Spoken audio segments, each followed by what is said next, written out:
Good morning. Thank you so much for joining me today. Good morning. I'm going to have you introduce yourself to our audience, and then I'm going to ask a couple of questions about this amazing content that you have coming to us to share with our community. Oh, great. My name is Monica O'Connell. I'm a licensed marriage and family therapist, and I'm based in the state of Minnesota. I see people there and then also do consultation and coaching outside of the licensed state that I'm in Minnesota. And Tina, we met doing EMDR training, so I'm an approved consultant and trained with the Institute for Creative Mindfulness as a network member. And then I also do EMDR consultation with other professionals and then some supervision and all that fun stuff. I think that's the general gist. I love that, and it's been amazing working with you over these last several years. And I realize that you have this specialty in the perinatal space that not a lot of people have. So I was hoping you can share with us, for those of us who don't specialize in body issues and just that general realm of things that might come up in the perinatal period. Yeah, I would say I came by this honestly in that a client that I was working with and had worked with for a while on some other issues was talking about the process of getting pregnant. And one of the things that she was most scared about, two things. The first is how her body was going to change and the impact of that. Part of her recovery up until that point had been through navigating really a complex relationship with her body and trying to find a place of healing and even neutrality with her body. And so, this idea that she'd be pregnant and aspects of her body would change really felt scary to her. And then the second piece is she talked about navigating doctor's appointments and visits in a body that she was concerned would not be celebrated, or in a body that she was concerned she wouldn't be able to advocate with for herself. Her experience generally in going to doctor's offices, especially as a little kid, was lots of conversations about the BMI, lots of triggering experiences about being weighed, and really feeling like the priority was on her body being wrong or bad or needing to change, as opposed to all of the other things that were going on in her life. And really, the primary reason she was at the doctor. She said one time she'd gone to the doctor and she had strep throat. And one of the printables that she was sent off with is that she should lose weight because it was about her BMI. And so anyway, navigating all of that made me really realize that part of what was starting to become married is this idea of body image, diet culture. For so many people who are socialized as women, it's in the water.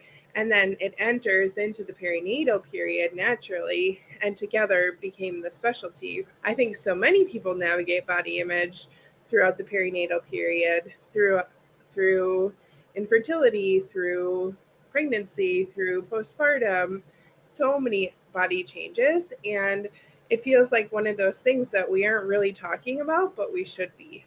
That is so powerful.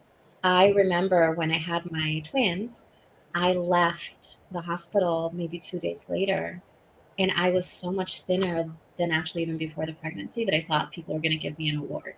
And that Yeah. is not normal. Like it was not how are you? It was you look fantastic. So the message that sent me in those spaces where people's bodies are healing, you just created this miracle. Yeah.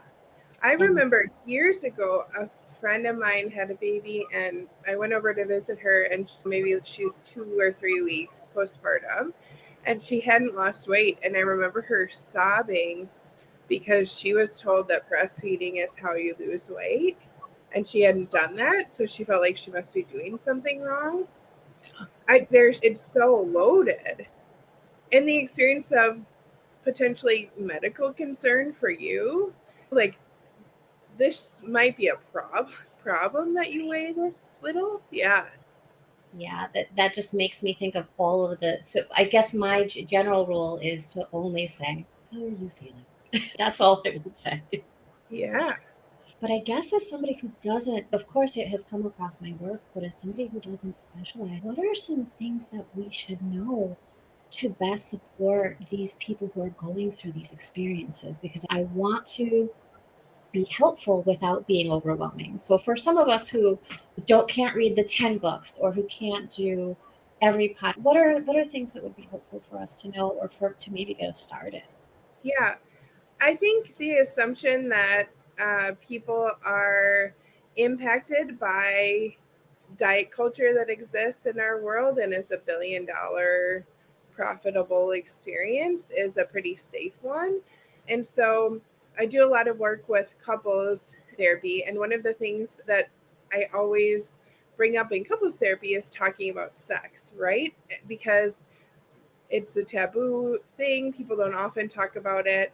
And it's so relevant as a part of most people's relationship. And for some people, that isn't the primary focus. And so they answer the question and we move on to what the primary focus is. But for other people, even being asked about it helps to open a door for them to have dialogue and to have a responsive experience with their therapist about something that is potentially problematic, concerning, relevant to them that they otherwise weren't going to talk about if you weren't bringing it up as the therapist. So, to circle back to body image, I think assuming that people have a relationship with their body and that relationship might need some attention through the perinatal period is a safe one. And opening the door to talk about the relationship that a person's having with their body as they navigate all of the different changes they may encounter. Some people might have a positive experience. I've heard many women talking about how wonderful and incredible it is that their body made or created this baby or was able to navigate through 100 million aspects of infertility and how powerful they feel. And I think that conversation is just as worthy as other aspects and other areas that need support. I think the other thing that I would say is helping people who potentially have a hard time navigating hospital systems and medical providers as a result of a different type of body is also really helpful. So I remember working with a few clients who are in larger bodies or who are in much smaller bodies and who have previously navigated eating disorder type behavior. The dynamics that play out with doctors and in hospital systems have been really hard for them to navigate. So, working with them on either finding a provider who is able to navigate those with them or creating a situation where you're rehearsing how to help them advocate for themselves and potentially how to make some adaptations to their visits that wind up feeling supportive instead of incredibly triggering. Other aspects of working with body image and the perinatal period is really introducing the concept of neutrality. Sometimes I think people are sold this idea that they have to love their bodies and that they should love their bodies. And if they don't love their bodies through all of these different changes, maybe there's something wrong with them. But introducing the idea of you don't need to love your body, but it also might serve you better to find neutrality as opposed to hate or disgust or really struggling with your experience of yourself and your body. That's a huge takeaway, yeah, because that experience of everything has to be perfect and that toxic positivity, I feel like Yeah. sometimes it's mixed in the message. Thank you so much for sharing that. You're actually going to be providing a course, body image in the perinatal period, and I'm hoping you can tell us a little bit about that. Yeah, this course was designed really with the idea of introducing, and again, that sort of marriage of working with body image, working with concepts potentially around health at every size, or working with concepts about intuitive eating and other aspects of understanding and working with a person and their body in the context of therapy and the perinatal period and how the overlaps of those are really rich and offer a lot of opportunity for exploration.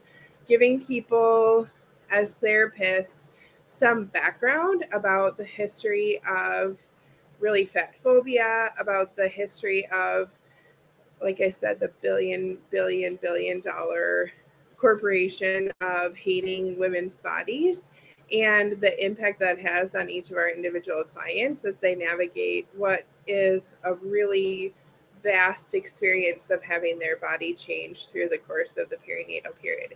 And giving some background and then also talking about the impact and how it shows up in the perinatal period as the goal of this training. I'm really excited about it because it, I think, really highlights for people and makes the opportunity for it to be a central focus for some of our clients who are really needing that support as they navigate the impact of their own experience of their bodies on their mental health, on their relationship, on their ability to be present, and to advocate for themselves in medical situations, which they're often facing so much more of as they're in that kind of infertility and pregnancy and newly postpartum phase. Love that. I can't wait to take the course. So I'm looking forward to that. And this is a question that I ask everyone who comes to Tuesday Tea. What are you currently reading? Or is there a favorite that you have? What am I currently reading? Yeah. Okay, what I'll tell you is I like to pick one book that is maybe either professional or a fiction book that has a little bit more relevance. And then I also am constantly reading romantic comedies as like just the background of fluff and predictability and palatability. So I just got done reading Lady Tan's, gosh, I forget the title, about this girl who becomes a woman who is highly trained in medicine in China, which at the time was not common. And then I'm also reading, I think, Abby Jimenez book, which is just, she writes actually based in Minnesota, so it's funny to have points of reference, but it's just an easy breezy read. I love that. I love that. Yeah, we have to balance it because we are sometimes reading some really heavy content. And sometimes hearing really heavy content. And I think one of the things that as a parent, that my life feels pretty unpredictable. So I need to be able to read books that I can drop when my kids are pulverizing each other and then pick up again when I have time in a few hours. Like I need to, or a few days or a few weeks. Absolutely. Oh, I love that. What are Well, you reading? I am currently reading Ta-Nehisi Coates' new book, The Message. Oh, So what do you think? so far I think it's great. I'm flipping between that one and Decolonizing Therapy. And as I was coming home from drop off today, I said, "Oh my gosh, I have to stick something funny in there because none of this is light." Yeah, I'll see Britt Bennett decolonizing. a new book. Yeah, I was recommended. Shoot, I wish I remembered the Pritchell book about healing and trauma that I put on my list. I should have come prepared, but a client of mine is reading it and said it was really.